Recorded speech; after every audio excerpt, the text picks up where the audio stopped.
Hello बच्चों, स्वागत है आपका मेरे YouTube चैनल पे। आज हम वर्कशीट डिस्कस करेंगे फिफ्थ, जिसकी डेट है 8 अक्टूबर 2020। बच्चों, ये सब्जेक्ट है हिंदी और टॉपिक है हमारा दादी माँ। तो कक्षा है आपकी 7th क्लास। बच्चों, ये इंडिविजुअल वर्कशीट है। इसी तरह से कॉमन वर्कशीट आपको मेरे चैनल पे मिल जाएगी, ऋषभ कंप्यूटर क्लासेस। उसको आप देख सकते हो हिंदी और इंग्लिश मीडियम में। तो स्टूडेंट, आपको अपना नाम लिखना है यहाँ पर आपको अपने क्लास टीचर का नाम लिखना है। तो बच्चों, हम स्टार्ट करेंगे दादी माँ के बारे में। जो एक बच्चा बता रहा है कि मेरी दादी माँ थी और दादी माँ ऐसे ऐसे ध्यान रखती थी, सारा कुछ यहाँ पर हम पढ़ेंगे। तो जल्दी से स्टार्ट करने से पहले बच्चों, अगर आप न्यू यूजर हैं तो सब्सक्राइब जरूर करें विद बेल आइकन, जिससे कि नोटिफिकेशन और वीडियो फ्यूचर में आपको मिलती रहे। तो बच्चों, यहाँ पर हम पढ़ते हैं। इस बार जो पाठ हम पढ़ने जा रहे हैं उसका नाम ही क्या है? दादी माँ। नाम से ही आप समझ गए होंगे कि लेखक अपनी दादी माँ को याद करते हुए लिखते हैं कि उनकी दादी किस प्रकार सबका ख्याल रखती थी। आइए जाने लेखक क्या कहना चाह रहे हैं। पूछे गए प्रश्नों के उत्तर भी आपको देने हैं नीचे। ठीक है बच्चों। तो दादी माँ जो थी वो गांव की 50 किस्म की दवाओं के नाम याद थे। दादी माँ जो थी वो अलग अलग किस्म की दवाई जो थी वो सभी दवाइयों के ज्यादातर नाम याद थे। गांव में कोई भी अगर बीमार होता तो उसके पास पहुंचती और वहां भी वही काम, हाथ छूना, माथा छूना और पेट छूना। मतलब कोई भी बीमार हो जाता था तो उनके पास तुरंत पहुंच जाती थी दादी माँ और उनको टच करके देखती थी, हाथ छू के, माथा छू के या पेट छू के, जिससे कि जो भी बीमारी है उनको पता चल जाए और वो दवाई दे पाए। फिर भूत से लेकर मलेरिया, सरसाम, निमोनिया तक का अनुमान विश्वास के साथ सुनाती। तो इस तरह की बीमारियां जो भी होती उस बंदे को, उसको तुरंत वो बता देती कि ये चीज आपके है। महामारी के दिनों में रोज सवेरे उठकर स्नान के बाद लवंग और गुड़ मिश्रित जलधार, गूगल और धूप।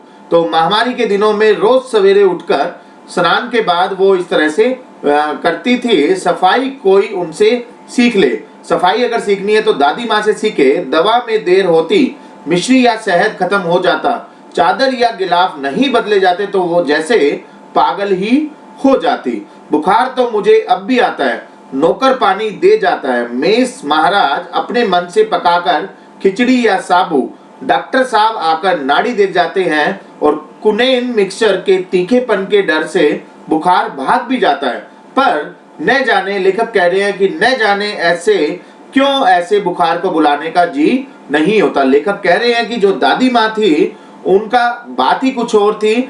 आज के टाइम में सब कुछ बढ़िया है, डॉक्टर भी नाड़ी देख जाते हैं और खाना भी बहुत बढ़िया बन जाता है, नौकर भी ध्यान रखते हैं, मगर फिर भी दादी माँ की बात अलग ही थी। ठीक है बच्चों। तो ये था पूरा का पूरा हमारा पाठ जो यहाँ पर बताया गया है। अब देखते हैं बच्चों प्रश्न और उत्तर। तो पहला प्रश्न है, गांव में कोई बीमार होता तो उसके पास पहुंचकर दादी माँ क्या करती थी? दादी माँ वहां पर जाकर क्या करती थी बच्चों? कोई भी बीमार होता तो दादी माँ उसके पास पहुंचकर हाथ छूती, माथा छूती और हाथ छूती, माथा छूती और हाथ छूकर बीमारी का बता देती थी कि आपकी कौन सी बीमारी है। ठीक है बच्चों। तो ये पहला प्रश्न था जिसको हमने देखा।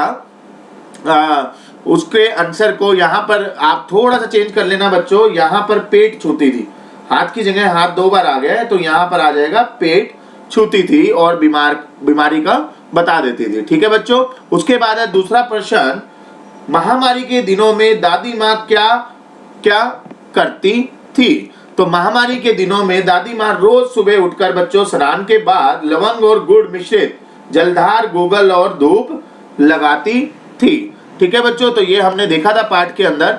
तीसरा प्रश्न है, लेखक को अब बुखार आता है तो नौकर और महाराज उनके लिए क्या क्या करते हैं? ऊपर बताया गया था नौकर और महाराज क्या क्या करते हैं उनके लिए। आज जब लेखक को बीमार पड़ता है तो नौकर पानी दे जाता है, मेज महाराज अपने मन से पकाकर खिचड़ी या साबू, डॉक्टर साहब आकर नाड़ी देख जाते हैं और कुनेन मिक्सचर की शीशी की तितियाई के डर से बुखार भाग भी जाता है। पर दादी की स्नेहपूर्ण देखभाल नहीं मिलती, इसलिए लेखक को अब ऐसे बुखार को बुलाने का जी नहीं होता। ठीक है बच्चों। तो ये था आपके अब तीसरे प्रश्न का उत्तर।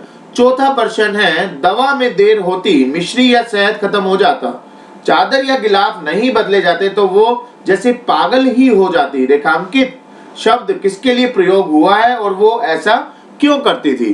तो ये रेखांकित वर्ड जो है वो दादी माँ के लिए इस्तेमाल हुआ है। आप देख सकते हो बच्चों, यहाँ पर लिखा है मैंने, यह सब करना उन्हें अच्छा लगता था, वो कोई काम छोड़ना नहीं चाहती थी, वो हर समय हर काम समय से और अच्छे ढंग से, यहाँ पर आप बच्चे लिख लेना, अच्छे से करना चाहती थी। ठीक है बच्चों, तो ये था आपका चौथे प्रश्न का उत्तर। और पांचवा प्रश्न है, इस समय कौन सी महामारी चल रही है और उससे बचने के लिए हमें क्या क्या करना चाहिए? तो इस समय बच्चों कोरोना महामारी चल रही है, आपको सबको पता है, वो यहाँ पर आपको लिखना है। और इससे बचने के लिए हमें क्या क्या करना चाहिए और क्या क्या कर रहे हैं हम?